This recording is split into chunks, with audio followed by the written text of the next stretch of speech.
vamos a abordar algunas cuestiones relacionadas con el llamamiento celestial.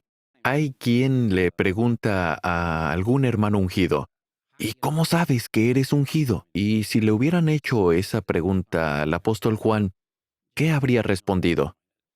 Habría dicho algo como, si lees la primera carta que Jehová hizo que escribiera, entonces verás por qué lo creo. Algunos ungidos deciden tratar de explicarlo, mientras que otros contestan que es un asunto personal.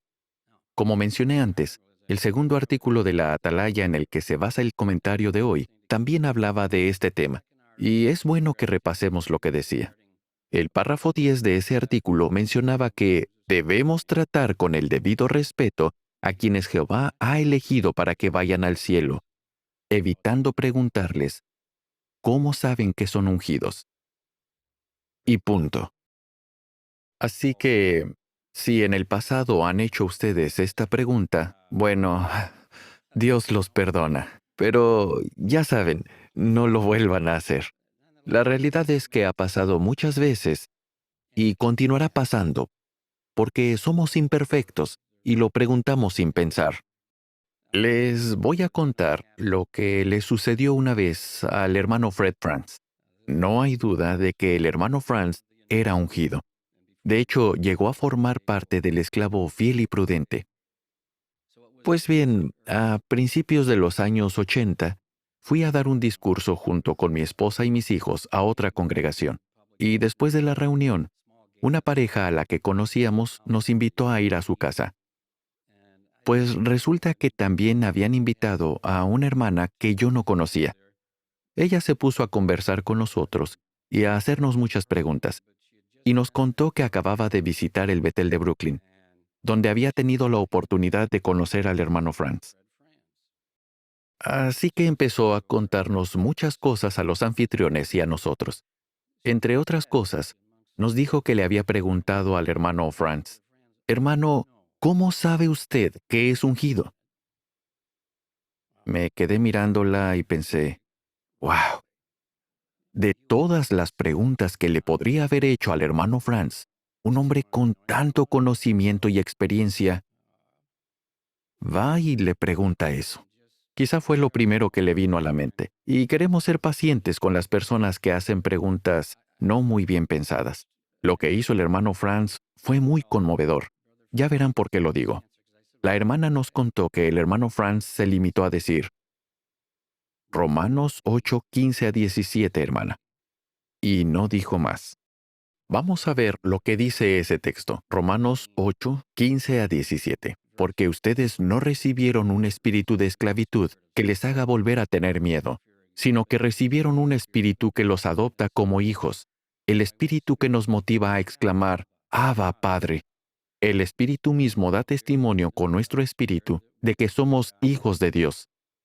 Así que, si somos hijos, también somos herederos, herederos de Dios, pero coherederos con Cristo, siempre y cuando suframos con Cristo para que también seamos glorificados con Él. Esta es la clara respuesta que da la Biblia a la pregunta que hizo la hermana. El Espíritu de Jehová, que es la fuerza más poderosa del universo, da testimonio junto con el espíritu del cristiano ungido. Es decir, lo convence de que es un hijo adoptivo de Dios y coheredero con Jesucristo. Qué respuesta tan bondadosa y sabia dio el hermano Franz. Qué buen ejemplo. Y recordemos que el hermano no conocía a aquella hermana, pero le respondió muy bien usando la Biblia. Ahora bien, un detalle más sobre este tema. Es algo que convendría que tuvieran en cuenta cuando se sientan tentados a preguntarle a un hermano ungido cómo sabe que tiene el llamamiento celestial. Lo que les voy a leer me ha resultado muy útil a lo largo de los años. Se trata de una cita del artículo Las cosas deseables llenan la casa de Jehová, que se publicó en la Atalaya del 15 de enero de 2000, a partir de la página 15. Dice así, Jesús se ofreció de hecho en el altar de la voluntad divina, cuando se bautizó y Dios lo ungió con Espíritu Santo en el año 29 era común.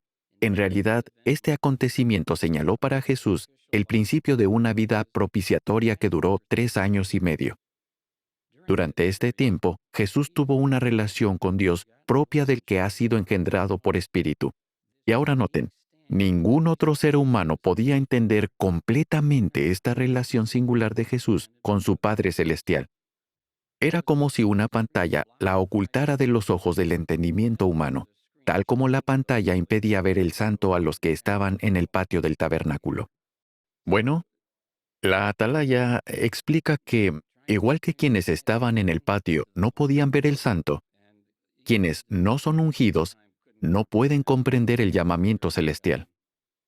Hasta los discípulos de Jesús tuvieron que esperar a ser ungidos para poder entender lo que significaba para él ser el Hijo ungido de Dios. Algo parecido ocurre con el templo espiritual. Leamos ahora algo que se publicó sobre este tema en la Atalaya del 1 de julio de 1996, páginas 16 y 17. El primer compartimiento del templo representa una condición superior a la del patio. Los sacerdotes que oficiaban en el santo del templo terrestre quedaban ocultos de la vista de los adoradores que estaban afuera. Sí, desde el patio no se podía ver el santo. La atalaya sigue diciendo, asimismo, los cristianos ungidos experimentan un estado espiritual del que la mayoría de los adoradores de Dios no participa ni entiende plenamente, pues la esperanza de estos es la vida eterna en la tierra paradisíaca. Igual que para la mayoría de la gente era imposible ver el santo, es imposible que alguien que no es ungido comprenda lo que siente un cristiano que tiene el llamamiento celestial. Así que tengamos en cuenta lo que hemos hablado hoy. Cada uno de nosotros tiene un lugar en la organización de Jehová. Debemos estar contentos y darle gracias a Jehová por la esperanza que tengamos y por su bondad inmerecida.